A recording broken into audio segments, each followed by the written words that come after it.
Hold up. Wait a minute.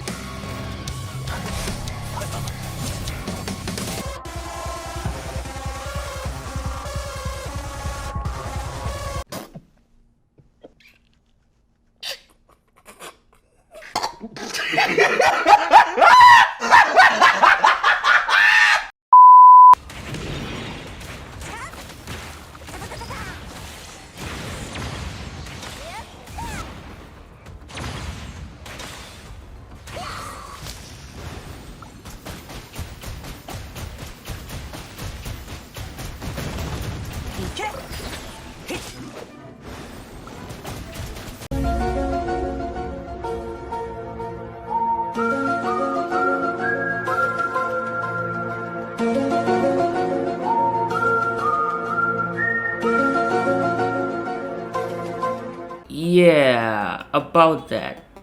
Let's pretend no one saw that. Welcome guys to my channel. Today we will be taking a look at NTE or Neverness to Everness, a brand new gacha game by Hota Studios. You know, the guys that made Tower of Fantasy, the near extinct anime gacha MMO that only grandparents are playing right now. Yeah, that one. Now, I'm not here to diss on Hota Studios or NTE. In fact, I played a lot of Tower of Fantasy myself when it came out, and let's say that game has had its time to shine. But today I will talk about the new game NTE, what they got correct and what they messed up, and can improve to make sure this game doesn't become another Tower of Fantasy 2.0. So in case you guys were living under a rock, NTE actually has had a CBT going on in China. Registrations have already ended, so don't Google how to enter CBT.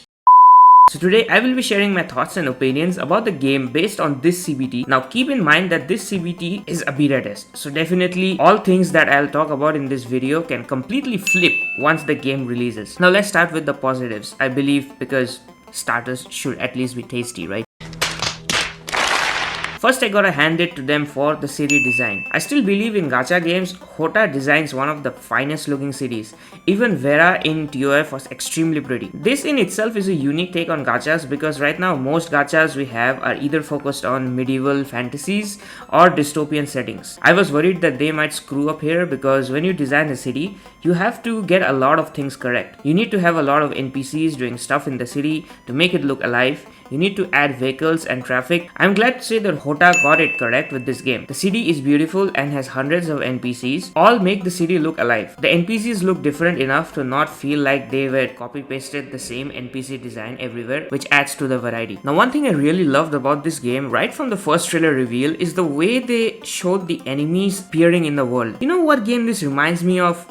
Yokai Watch. Spirit-like enemies that dwell in the city and create an ominous environment around them, and when you encounter them, suddenly the world around you warps into a different dimension, things become more eerie and everyone disappears. It's kind of like a domain expansion. They nailed that feeling in this game. Every encounter feels amazing because the environment around you changes. It almost feels as if there's a whole different side to the city. The animations, even by CBT standards, are well done, and this mechanism I think makes the encounters in this game very unique compared to other gachas where you just see random enemies on the map. The enemies feel like a part of the world rather than just being placed there at a random spot on the world for players to go and defeat. Overall, they got the traversal right too. No annoying shenanigans like you cannot jump. You can wall run, you can dash, you can also use the vehicles to travel around faster. Traversal is something people just seem to ignore, but I feel like it makes a huge part of a game and it can literally make you feel annoyed if it isn't done right. Now I will say some enemies and quests are in weird locations, so you have to climb a bunch of buildings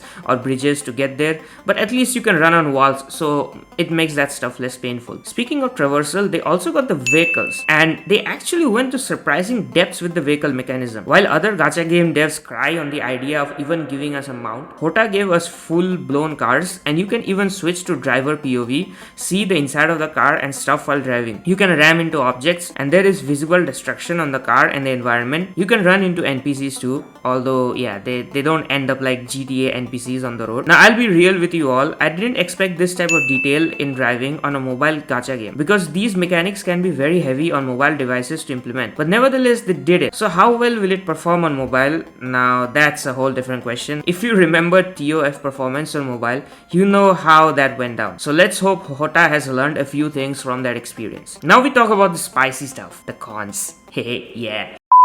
This will trigger a bunch of fanboys, I'm sure of it. But guys, the game isn't even out yet. This is the best time to provide feedback so the game can improve, right? So I'll be super strict with my review here because I absolutely want them to crush it with this game. So yeah, I'll nitpick on a bunch of stuff, just bear with me. I still felt a distinct lack of uniqueness in this game. This is because of multiple reasons actually. It's not as simple as, oh, it's another open world anime game with fighting like Genshin, it's a clone. No, I'm not talking about something that simple. Even someone with 2 brain cells can reduce that much. Let's talk about what in particular is lacking which makes this game feels similar. First, the character designs.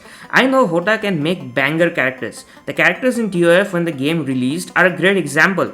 Nemesis was such peak design, but over time we have seen designs in TOF fall. They seem like copy-pasted designs from other gacha games, and this one kinda shows that lack of effort as well. The characters look too similar to design aesthetics we see in games like Blue Archive, Azure Lane, games like that. The clothing, their personalities, they are all too similar. Now I know waifus sell, but seriously guys, what even is this ratio? 9 out of 10 characters are gonna be waifus and their clothing designs are just too basic. Looks like they just went ahead and said, let's make them assets big, let's make them clothes short and call it a day. Do something unique like let players buy clothes for their characters from the stores in the city, and I bet you will attract a huge amount of audience. It will really make the game feel unique. Alright, enough about the characters, let's talk about the combat and bosses. Yeah, you know how this will go because you already saw the intro. The bosses, the enemy designs, their attack patterns are all stuff we have seen in the other games before. Since you are dealing with spirit-like entities in the game, you could have designed enemies that fit that theme instead. But the enemies, even though they look different, their attacks are the similar: jump on you, throw stuff at you, try to slash you. It all feels like you're facing the same enemies with different skins on them. I'd love to see them put more variety in enemy attacks. Combat also feels very similar to TOF and in a bad sense. Like the attacks don't feel very impactful. The ultimates could really use some work. As of now, they don't look pretty at all. In a gacha game, flashy cool stuff sells. So if your character ultimates don't look like bangers, your characters won't be popular. So they really need to fix that stuff. Apart from that, what's the obsession with swords? Sing, sing, sing! Sing, sing, sing, sing!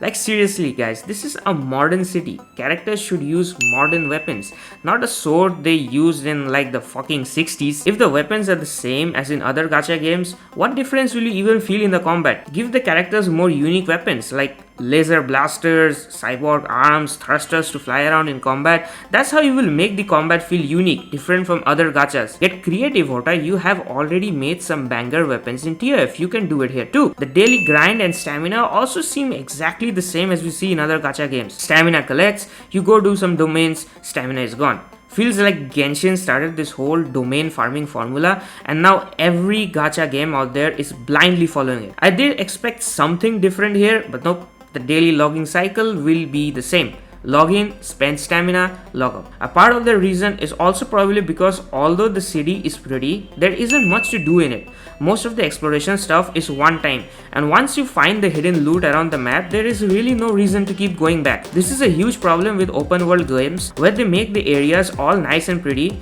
only to be explored once and never seen again. Stuff like random quests popping up in area from time to time, or random dungeons spawning in random places around the city, co-op events like racing events or raid bosses will really make the daily grind feel more fun. Make the shops around the city useful by selling stuff in them, make the buildings and NPCs interactable, make random events like accidents, thieves, quests from hidden NPCs, make car showrooms, restaurants where people can eat food buffs, game parlors people can visit to play mini games with their friends, add in side jobs, random concerts. That's what makes a city. Just making a bunch of NPCs walking around in loops will make the city feel dead in just a few weeks after launch. The cars are also, I feel like they kind of need a little bit more work. I like how they have done so much with them, but they still feel a little bit weird. Car designs look very old and outdated, and there aren't many types types of vehicles in the game as well. It's a challenging part of making a city, but if you don't do it and every alternate car in the road looks exactly the same with a different color, it will really degrade the immersiveness of the world. I also want them to add more co-op activities. If the co-op is just gonna be limited to farming domains with buddies, then might as well don't add it, guys. It's useless at best. You have a city, so there's an endless amount of creative ideas you could implement in co-op. Now I really hope someone at Hota Studios watches this, or this video reaches some influential people, because I want them to cook hard with this game. The whole idea of having a city in a gacha game is fascinating, and the sky's the limit to what they can do with it. Of course, it's gonna take time and effort to do all of that, but I would rather get a finished product than a half-baked one with future promises. This video may sound a little bit harsh, and maybe I'm demanding too much from a gacha game, but hey, what's wrong with wishful thinking, right? Comment down below on what you think they can improve in this game, and I'll see you guys in the next video.